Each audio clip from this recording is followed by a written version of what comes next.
Halo Sobat Pratama, siapa nih di sini yang hobinya nonton konser? Wah, bagi para concert addict pasti senang banget ya di tahun 2023 ini Indonesia banyak kedatangan penyanyi, boy band, girl band, dan band-band lainnya dari luar negeri yang konser di Indonesia. Dengan harga tiket konser yang cukup fantastis, perekonomian Indonesia juga memperoleh banyak manfaatnya loh. Selain keuntungan secara tidak langsung dari berjalannya aktivitas ekonomi melalui kegiatan konser, Indonesia juga mendapat penerimaan dari sisi pajak.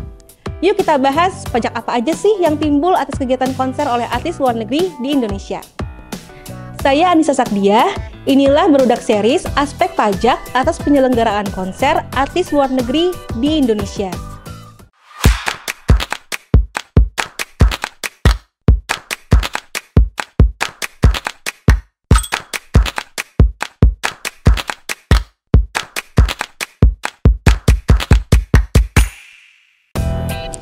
Secara umum, penghasilan yang diperoleh wajib pajak luar negeri dari Indonesia merupakan objek pemotongan PPh pasal 26.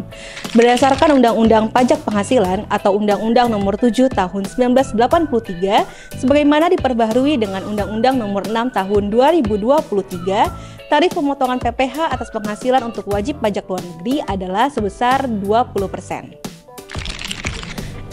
Tapi aspek PPh-nya tidak semudah itu ya Sobat Pratama.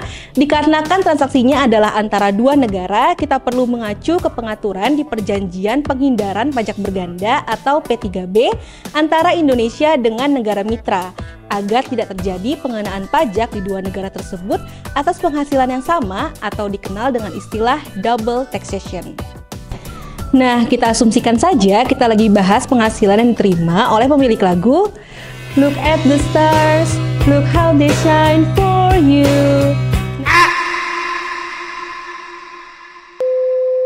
Nah, siapa hayo penyanyinya? Bukan Aldi Taher ya, tapi yang akan konser tanggal 15 November nanti, yaitu Coldplay.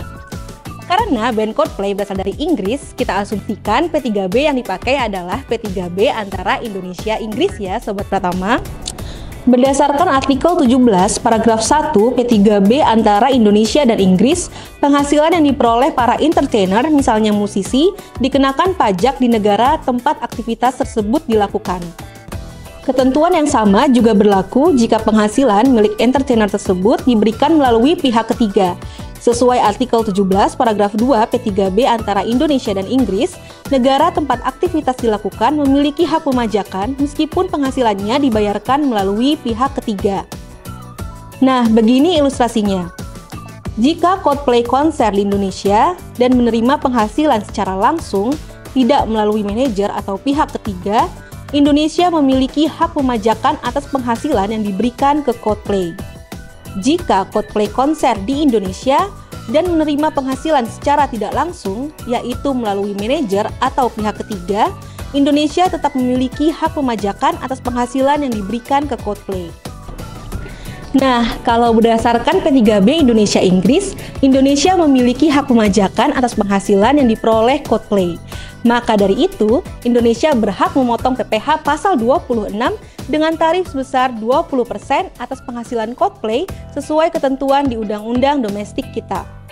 Ketentuan di P3B Indonesia-Inggris yang diuraikan sebelumnya sejalan dengan klausul yang diatur di model P3B berdasarkan OECD model.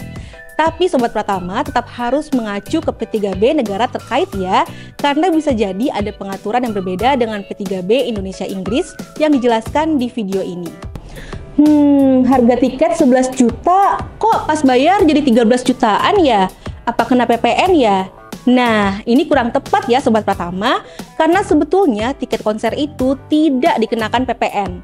Pengecualian atas pengenaan PPN diatur di negatif list yang tercantum di pasal 4A Undang-Undang PPN. Berdasarkan pasal 4A ayat 3 huruf H Undang-Undang PPN, jasa kesenian dan hiburan termasuk ke dalam jasa yang tidak dikenai PPN.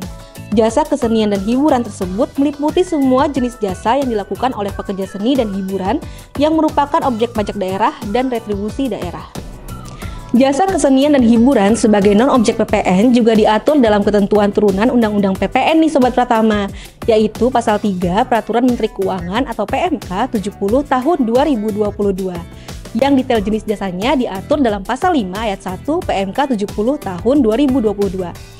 Di Pasal 5 Ayat 1 huruf B PMK 70 tahun 2022 tersebut disebutkan bahwa pergelaran musik termasuk ke dalam kelompok jasa yang tidak dikenakan PPN. Jadi, konser-konser tidak dikenakan PPN ya, karena sudah dikenakan pajak daerah dan retribusi daerah. Nah, kita transisi dulu yuk ke penjelasan pajak daerah dan retribusi daerah. Sesuai uraian sebelumnya, tiket konser tidak dikenakan PPN, melainkan dikenakan pajak daerah. Saat ini, ketentuan terkait pajak daerah mengacu ke Undang-Undang Nomor 1 Tahun 2022 tentang hubungan keuangan antara pemerintah pusat dan pemerintah daerah atau Undang-Undang HKPD. Berdasarkan Pasal 50 Undang-Undang HKPD, jasa kesenian dan hiburan termasuk ke dalam objek PBJT atau pajak barang dan jasa tertentu. Nah, untuk tarifnya tergantung ke daerah tempat kegiatan tersebut diselenggarakan. Jika kita kembali lagi ke contoh Coldplay, karena konsernya akan dilaksanakan di Gelora Bung Karno yang berada di Jakarta, besaran PBJT untuk pajak hiburan yang berlaku adalah sebesar 15% sesuai peraturan daerah atau Perda Provinsi DKI Jakarta nomor 13 tahun 2010 sebagaimana yang telah diubah dengan Perda Provinsi DKI Jakarta nomor 3 tahun 2015. Sobat Pratama, demikianlah penjelasan kami mengenai aspek perpajakan atas penyelenggaraan konser oleh artis luar negeri. Bagaimana Sobat Pratama? Apakah penyelenggaraan konser musik di Indonesia menguntungkan dari segi penerimaan negara kita? Bagi Sobat Pratama yang ingin melakukan konsultasi lebih lanjut terkait konsultasi perpajakan, dapat menghubungi kami Divisi Konsulting PT Pratama Indomitra Konsultan melalui kontak di bawah ini ya. Yuk Sobat Pratama, belajar lebih baik dan lebih baik belajar. Jangan lupa juga ya untuk follow Instagram kami yaitu Pratama Indomitra dan aktifkan loncengnya untuk notifikasi konten terbaru dari kami, serta jangan lupa juga untuk subscribe channel YouTube Pratama Indomitra. Sampai jumpa di video kami selanjutnya.